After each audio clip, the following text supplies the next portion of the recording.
Assalamualaikum warahmatullahi wabarakatuh. Selamat sore Bapak Ibu sekalian. Saya Dandi Laksono bersama 3 kawan yang lain. Kami dari Koperasi Ekspedisi Indonesia Baru. Kami baru menyelesaikan perjalanan keliling Indonesia selama 1 tahun, tepatnya 424 hari dengan sepeda motor bebek itu, sepeda motor bebek bekas. Kami menyebut presentasi kami ini adalah unboxing oleh-oleh dari keliling Indonesia. Jadi kita buka kotaknya selama 424 hari.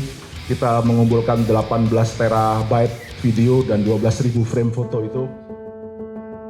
Di timur ada istilah bahwa kita punya hutan terakhir tinggal di Papua.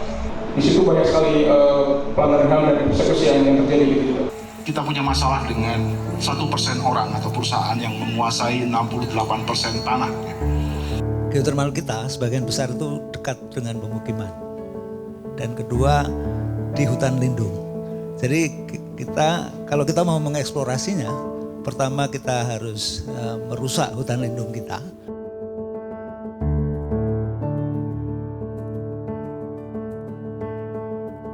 Ini kami mewakili 4 generasi dalam perjalanan ini. Kalau dari secara visual tentu Mas Farid Gaban mewakili boomers, mewakili generasi Pak Busro. Tapi bedanya masih bisa naik motor Pak, masih bisa naik Rinjani Pak. Lalu saya dari Gen X gitu ya, lahir tahun 70-an. Kemudian Yusuf ini dari Millennials. Dan terakhir Ben dari Gen Z. Jadi mudah-mudahan dengan melihat Indonesia lewat perspektif 4 generasi ini ada sesuatu yang nanti bisa kita diskusikan bersama. Kami punya misi yang pertama adalah merekam apa orang Indonesia masih punya imajinasi, atau orang Indonesia ini sudah pasrah atau puas atau bahkan sudah nggak berani bermimpi apa-apa tentang Indonesia yang baru. Kami ingin merangkai simpul-simpul komunitas yang masih punya imajinasi tentang Indonesia yang baru begitu. Jadi mengapa kami juga merasa terhormat bisa hadir di forum ini, karena kami anggap kawan-kawan Muhammadiyah bagian dari simpul yang masih punya imajinasi tentang Indonesia baru gitu ya. Ini kaitannya dengan bahwa ekonomi pertanian memang tidak cukup bisa menghidupi atau membuat orang bertahan di sektor itu. Sekitar 500 sampai 700 ribu per tahun itu jumlah petani berkurang ya. Dan kalaupun yang ada yang masih bertahan itu biasanya yang sudah tua-tua ya, sudah 60 tahun, bahkan ada yang 70 tahun. Dan mereka juga di samping hal-hal tadi juga mengalami tekanan secara eksternal ya, dengan konflik lahan yang makin agresif. Di beberapa tempat terjadi konflik antara warga dengan pemerintah untuk proyek-proyek besar, dan kemudian juga antar warga sendiri dengan korporasi besar. Faktor eksternal lain yang juga menekan sektor pertanian kita itu adalah kerusakan alam, perubahan iklim ya. Iklim makin tidak menentu sehingga panen dan tanamnya sudah nggak bisa lagi diprediksi. Kemudian juga bencana yang makin banyak karena kerusakan hutan, kerusakan daerah aliran sungai.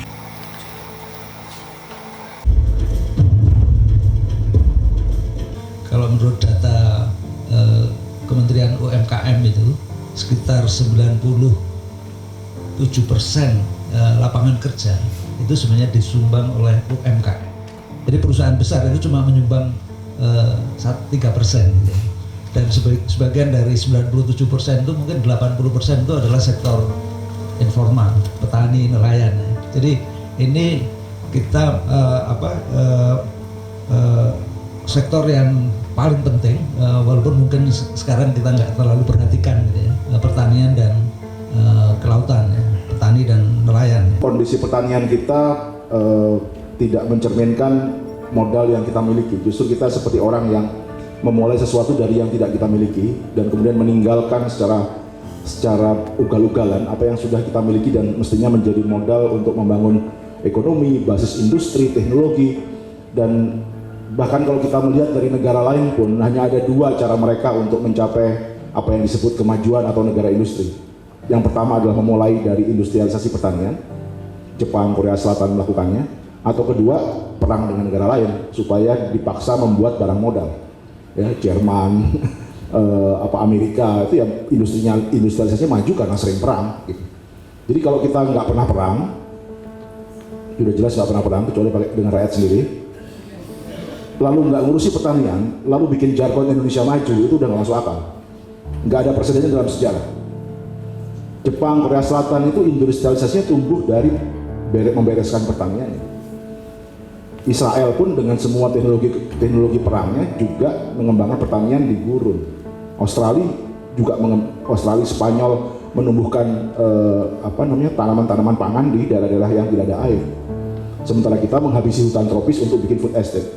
Negara kita itu kan negara maritim ya, 2/3 wilayah kita tuh lautan. Tapi fenomena di lapangannya justru paradok sebaliknya. Seafoodnya harganya mahal, kemudian nelayannya mayoritas miskin. Apa yang terjadi sebenarnya? Kami juga menemukan adanya persaingan khusus antara nelayan kelas menengah ke bawah dan kelas GT yang atas. Istilahnya dalam artian mereka tidak ditentukan zona tangkapan secara real gitu. Jadi mereka saling berebutan untuk menangkap ikan di zona yang tertentu tersebut.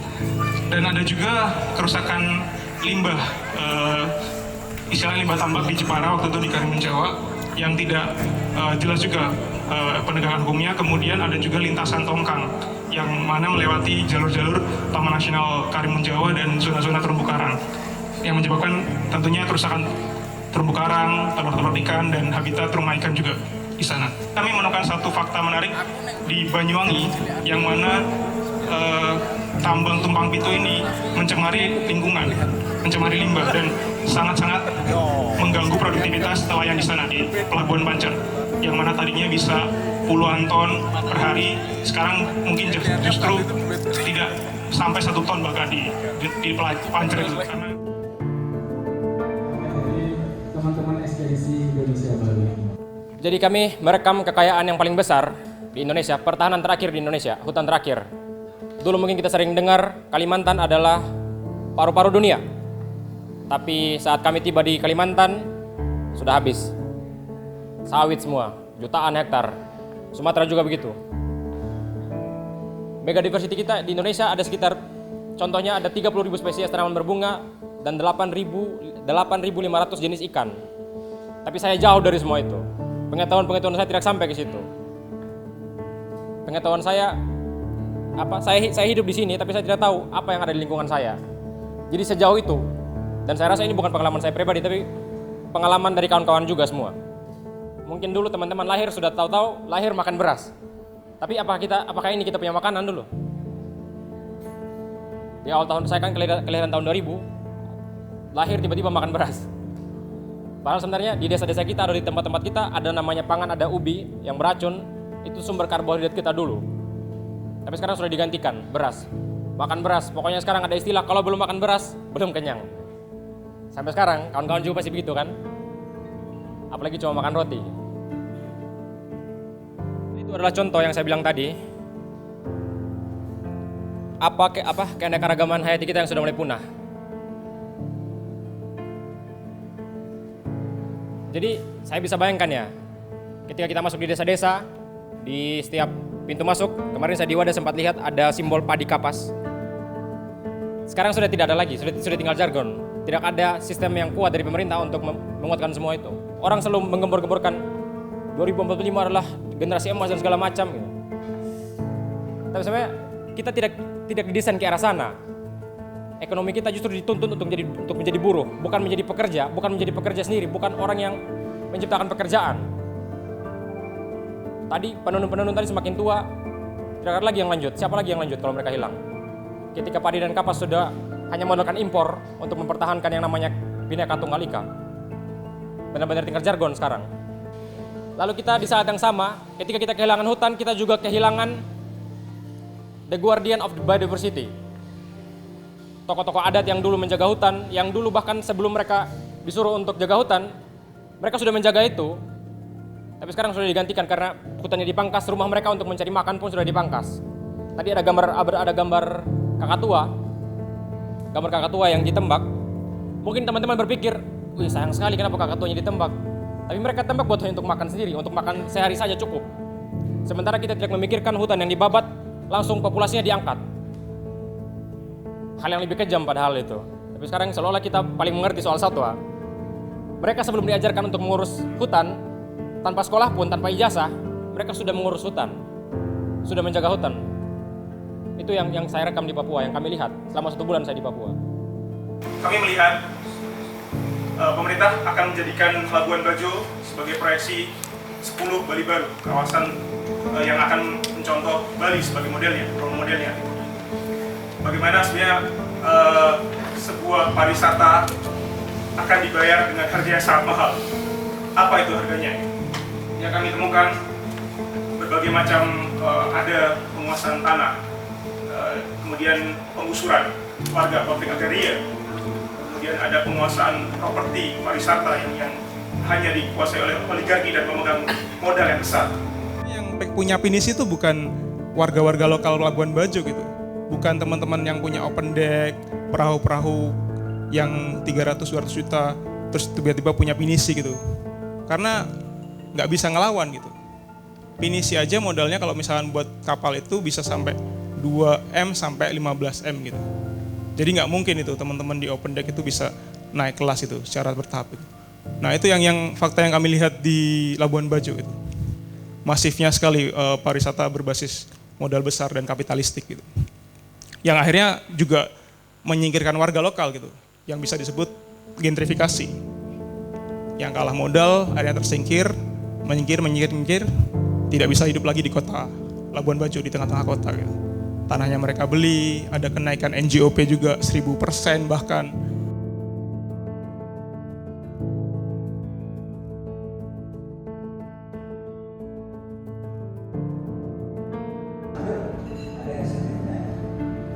Karena motif utamanya adalah pembangunan besar-besaran, maka tidak sedikit pun saya lihat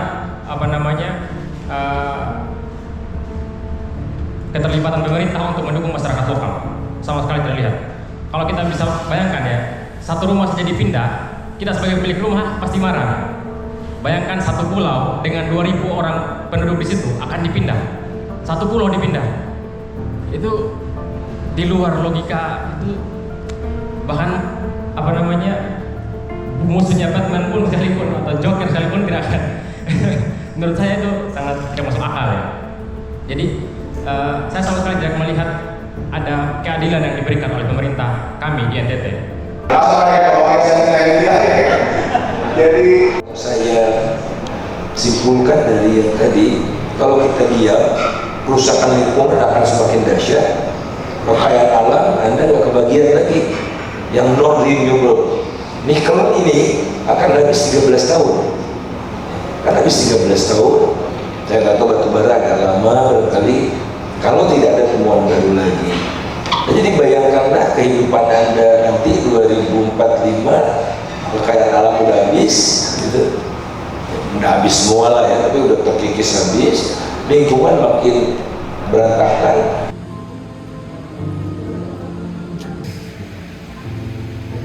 Tapi sebenarnya harus sponsori sih. Pakai abjad vokal pertama A. Gimana Pak Iwan? Jumlah sawah cuma 7 hektar. Jumlah sawit 16 juta hektar. Jadi kita swasembada sawit yang tidak kita makan sehari-hari, kita harus impor sesuatu yang kita makan sehari-hari. That's tragic. Kalau kita gagal melihat sebagai tragedi.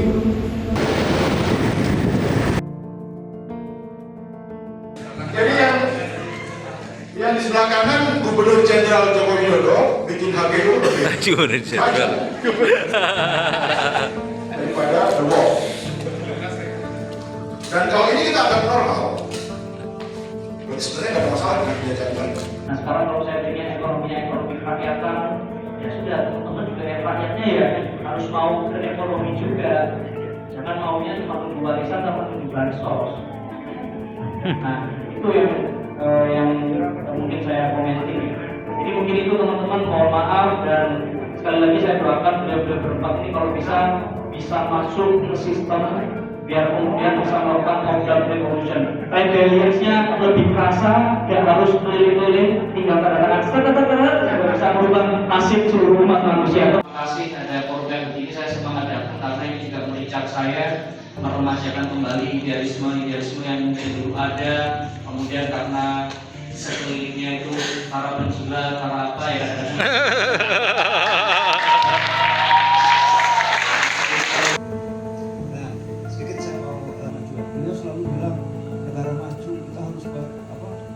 Saya menduga sih Pak Jokowi tahu, ini menduga proyek pemerintah harus memberikan keuntungan kepada masyarakat.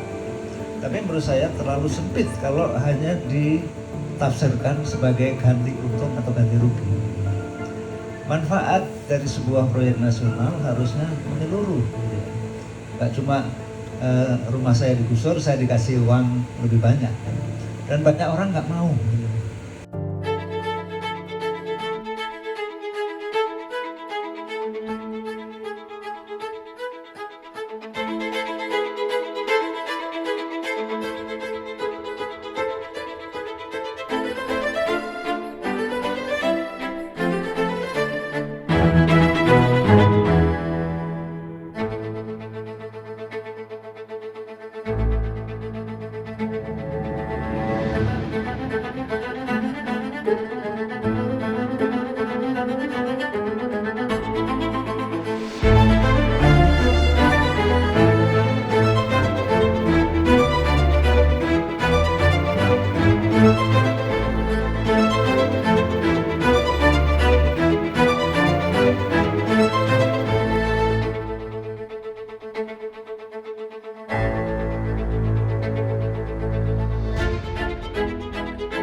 Hutan tanaman industri dan logging, itu mengubah lanskap ekonomi Sumatera, Kalimantan, Sulawesi dan Papua. Terutama setelah meletus peristiwa 65, maka agresi terhadap eksploitasi sumber daya alam luar biasa.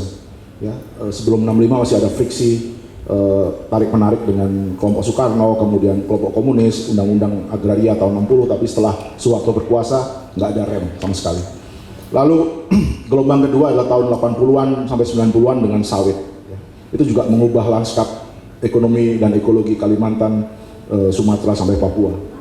Lalu yang akan datang, yang akan segera kita hadapi adalah bonanza geothermal dan nikel. Karena 40% cadangan geothermal dunia ada di Indonesia dan yang disebut transisi energi adalah salah satunya adalah memasukkan geothermal sebagai energi utama. Lalu kemudian ada transisi kendaraan listrik, ya, yang sebenarnya adalah transisi yang sesat karena harusnya momentum bonanza nikel ini digunakan untuk merevolusi transportasi kita dari berbasis privat ke publik. Tapi yang dilakukan dengan electric vehicle ini adalah mengubah kendaraan pribadi berbasis bensin menjadi kendaraan pribadi yang lain berbasis baterai dan baterainya juga masih dicas menggunakan batu bara. Jadi double impact yang akan terjadi. Batu bara di Kalimantan tidak akan menyusut karena tetap digunakan untuk ngecas kendaraan. Sementara Sulawesi, Halmahera, Obi dihabisi untuk nikel. Jadi ini adalah gelombang ekologi, ekonomi dan tragedi hak asasi manusia yang akan segera kita hadapi di tahun-tahun mendatang, siapapun presidennya. Di tengah krisis iklim sekarang ini dan kerusakan global, ya, semestinya dengan mudah kita membuat pilihan. Ya. Kita pasti akan mendukung mobil listrik dan geothermal. Ya. Tapi di lapangan kami menemukan problem yang lebih rumit, ya, sehingga menurut kami sebenarnya tidak mudah untuk memilih pilihan tadi, nikel dan geothermal. Yang pertama, kita memang punya cadangan geothermal terbesar di dunia, 40%. Ya. Tapi problemnya cadangan geothermal kita sebagian besar itu dekat dengan pemukiman. Dan kedua, di hutan lindung. Jadi kalau kita mau mengeksplorasinya, pertama kita harus merusak hutan lindung kita, yang sebenarnya pada dasarnya adalah justru memicu juga di sisi lain krisis iklim. Yang kedua, punya problem sosial yang besar karena geothermal menyebabkan gempa, semburan gas beracun, juga gas yang merusak pertanian dan segala macam yang merugikan warga setempat, ya. Nah, menurut kami sebenarnya kita tidak cuma harus memikirkan bagaimana produksi energi, tapi kita juga harus memikirkan bagaimana energi dikonsumsi. Ya. Tadi kalau caranya seperti sekarang, kita menghambur-hamburkan energi, saya kira nggak ada gunanya juga kalau kita juga ke yang kita sebut sebagai green energy. Apalagi tadi dengan bayaran yang cukup mahal pada kerusakan lingkungan dan sosial. Jadi pola konsumsinya juga harus diubah. Tadi misalnya kalau kita pakai mobil listrik tapi tetap yang kita prioritaskan adalah transportasi pribadi, bukan transportasi umum, artinya akan tetap macet juga, tetap menghamburkan energi dan resources kita. Jadi harus ada perubahan, tidak cuma bagaimana energi dihasilkan, tapi juga bagaimana energi dikonsumsi ya. Kita punya masalah dengan 1% orang atau perusahaan yang menguasai 68% tanah. Contohnya misalnya, Grup Sinarmas menguasai 3,1 juta hektar dan luas itu jauh lebih besar daripada semua tanah yang dikuasai oleh semua BUMN. Ada sedikit kabar baik sebenarnya karena ketika warga Kalimantan menggunakan identitas Dayak itu tidak untuk dihadapkan dengan etnis yang lain seperti Melayu, Madura atau Tionghoa misalnya, tapi menggunakan identitas Dayak justru untuk mengidentifikasi dirinya sebagai kelompok yang disingkirkan atau dimarginalkan atau terancam oleh negara, jadi bukan oleh etnis lain. Sehingga narasi Dayak yang digunakan oleh teman-teman pasukan merah misalnya saat ini, sejak mereka dikriminalisasi karena dianggap membakar lahan dan menjadi biang kebakaran hutan di Kalimantan, biang kabut asap, dan kemudian ribuan pasukan merah turun di Sintang, Skadau, Sanggau, gitu ya. Lalu kemudian disusul peristiwa Kinipan, pasukan merah juga kembali turun, dan kemarin juga di Kota Waringin Timur turun ribuan untuk memperjuangkan plasma. Semua menggunakan identitas etnis dan semuanya terkait dengan konflik agraria, terutama sawit.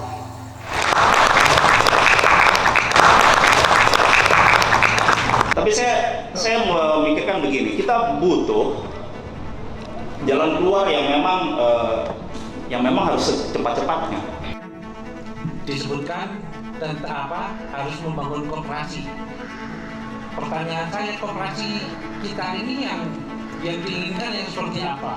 Nanti langkah ke depannya untuk tadi misalkan membicarakan soal mimpi-mimpi Indonesia itu kiranya seperti apa?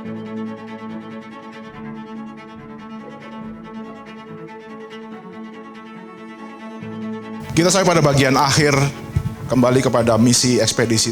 Ketika kita berangkat, kami berangkat 1 Juli 2022. Apa masih ada orang Indonesia yang bermimpi lain? Kita coba misalnya, kita tes mimpi kita ya. Berani nggak kita bermimpi, jalan tol, bandara, perkebunan sawit, tambang nikel, ini yang punya adalah orang-orang lokal lewat koperasi. Bukan Xinyi Glass Corporation, bukan Antam, bukan Pertamina, bukan Wilmar, bukan Sinarmas, bukan Raja Garuda Mas, tapi koperasi orang-orang di sekitar hutan, di sekitar jalan tol, di sekitar pabrik kaca. Artinya di Rempang, pemilik kawasan industri adalah 16 kampung pemegang saham kolektif lewat koperasi. Berani nggak kita bermimpi sejauh itu? Berani? Atau terlalu jauh? Kayaknya nggak mungkin deh. Coba lagi kita turunkan mimpi kita. Berani nggak kita bermimpi di Indonesia ini, yang miskin tinggal di tengah kota, dekat tempat kerja, yang kaya yang di luar kota. Padahal kalau kita ngomong negara maju ya begini. Yang miskin dikasih public housing di tengah kota, dikasih flat, rumah subsidi, disediain transportasi umum yang baik. Yang kaya, yang punya mobil, dikasih jalan tol tapi tinggalnya di luar kota. Mimpi terakhir, kalau itu masih dianggap mustahil, berani nggak kita ke toilet, buka kerannya, haus, langsung minum?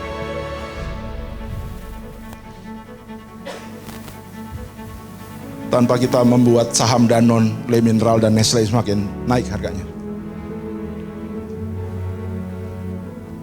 Jadi kalau mimpi sederhana tentang keran-keran kita bisa langsung diminum saja kita nggak berani, sebenarnya 78 tahun Indonesia merdeka ini arahnya kemana?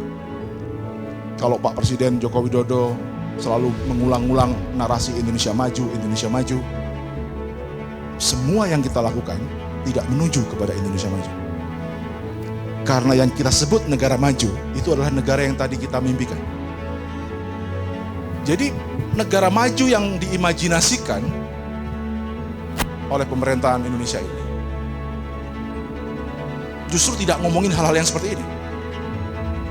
Saya nggak ngerti imajinasi majunya kemana sebenarnya. Kalau semua hal basic yang sebenarnya dilakukan oleh negara maju justru tidak kita kerjakan.